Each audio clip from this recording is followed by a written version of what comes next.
Yo, how's it going everyone? It's me, Arctic. Today's video, we're going to be going over a Kokomi Weapons Guide / tier list, basically.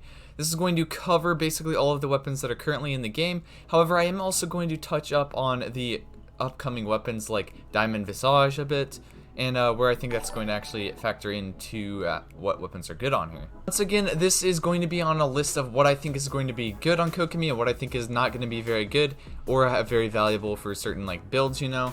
Which ones are kind of really bad, which ones are kind of really good. If you are new to the channel, remember to subscribe. I'm trying to get to 10,000 subscribers. We're on our way pretty fast. Anyway, let's get back to the video. Right off the bat, there's going to be a 3-star weapon.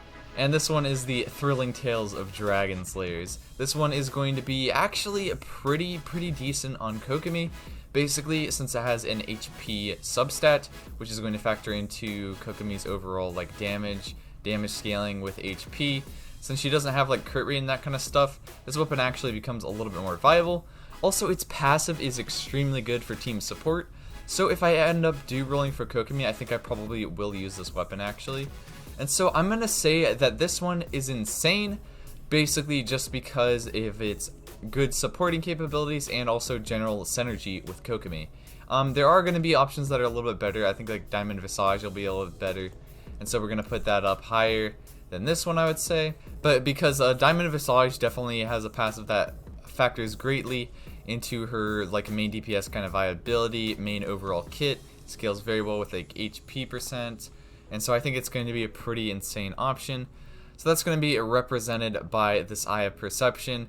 And yeah, I'm going to take this off for the thumbnail so you guys don't think I put Eye of Perception, because Eye of Perception honestly is really kind of horrible. I would put it in not really because like, yeah. But yeah, it's going to be a placeholder right there for the moment. Here, I forget the name of it at the moment, but it's like prototype whatever something. But you basically can craft this in the craft station. And overall, I don't think it's going to be that bad because it does also have an HP substat. It does give you some like team energy restoration. And so honestly, it's going to be kind of good. Now this one right here is going to be the new one, and this one is actually obtainable through Inazuma type stuff. You're able to craft this once you unlock its recipe. And what this one does is it gives you like a 10% damage boost to electro damage, or whatever elements are infused with like whatever electro reaction you're doing. For example, like if you do put Kokomi in a like electrocharge team comp, it could work very nicely, especially since Kokomi is kind of a sub DPS. You are going to be able to keep this up pretty constantly. And so honestly, this weapon is probably one of her best in slot weapons. It does come with like energy recharge as a substat, so you basically can cast her ult a little bit more. And overall, it's a pretty good weapon for like support. Right here is the craftable one from the Dragon Spine area. And now this one, I'm not really going to talk about it much, but it has like attack % substat. Its passive you aren't really going to be able to activate with Kokomi very easily. So it's honestly horrible. It's absolutely horrible. It's horrible on everyone. Black Cliff Agate, this one is one that you can get from the shop. This Kokomi, it doesn't actually go with like crit damage and stuff. This one is actually kind of terrible. It's like really kind of bad. It does give you attack % on its little passive, but it's not really going to get you anything. So it's honestly horrible status. It's another horrible one. Not as bad as this one, I would say, but it's still horrible. When you use Codex, honestly not that bad of a choice. You can basically create like orbs for your teammates if you like are swapping between Kokomi and other characters. Basically just pop it on your E-spell. It has like energy recharge as substat. So honestly, pretty good catalyst right there. This one right here is, I forget what it is exactly, but it comes with like a pretty high base attack, which is nice. And it comes with like a passive that gives you like attack % whenever you're doing like sprinting and that kind of stuff. So overall, it's kind of okay. I wouldn't say it's as good as like Favonius Codex because Kokomi is more of a support. This does have like energy recharge. So in a way, it's like a little bit better than Favonius Codex, but I think Codex is a little bit better because you get like energy economy, that kind of. Dodoko Tails, honestly, I kind of put this like it's pretty good.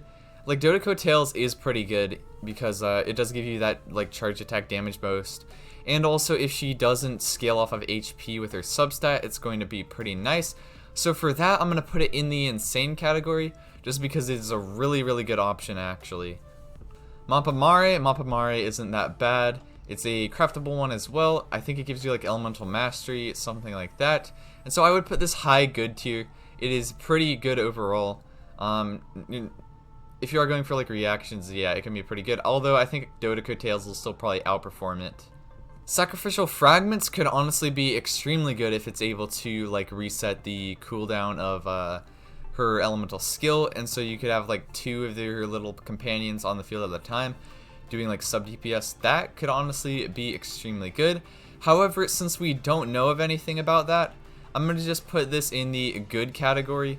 Like, it is pretty good. It does have like elemental mastery, that kind of stuff. However, I don't think it's like as valuable as these other ones in terms of what you're going for with her build, you know.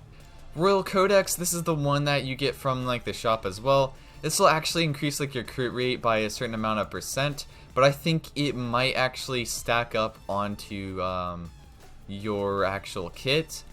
But since Kokomi has such a shallow amount of crit rate, and since her passive does decrease her crit rate by like 100, I don't know if you will get like negative crit rate, something like that. But if you don't get negative crit rate, this might actually make it to where you can crit.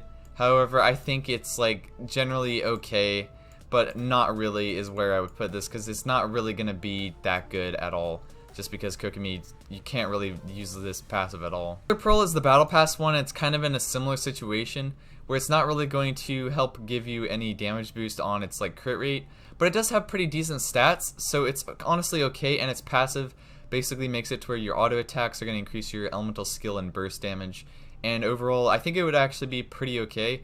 Even if you have this at like R5, it could be alright. Sith is an option that is going to be okay, and the reason behind this is because you can't really utilize its crit damage substat, and so it really just kind of falls off in terms of its actual damage. So we're going to put it right here in the okay.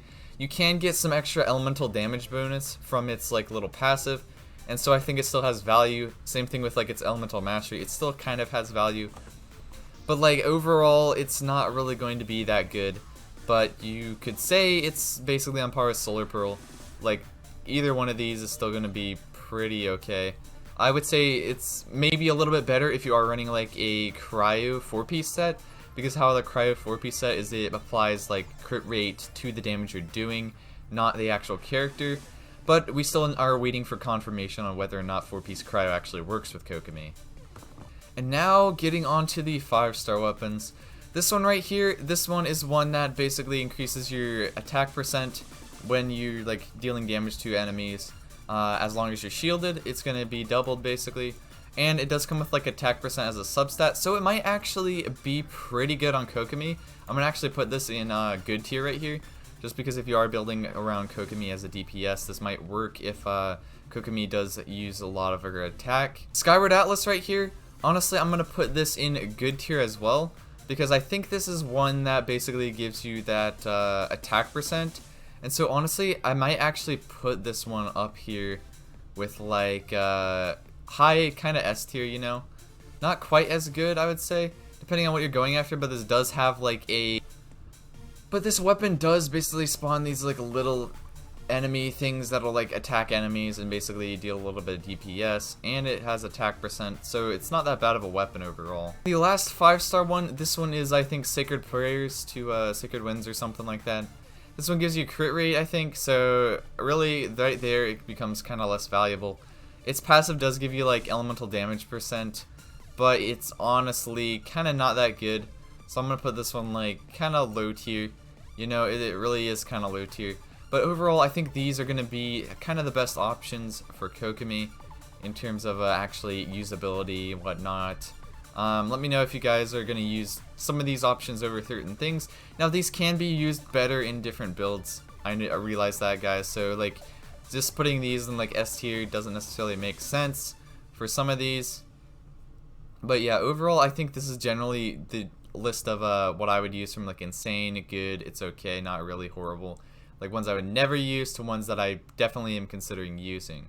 But anyway, I hope you guys enjoyed this video. I've also done one of these for Raiden's actual weapon guide. And yeah, so we're going to also be doing this for Kuju Sara and also Aloy in terms of a weapon tier list. And these seem to do pretty well, so I'm definitely going to keep these up. But anyway, it's been me, Arctic. I will see you guys next time. Farewell.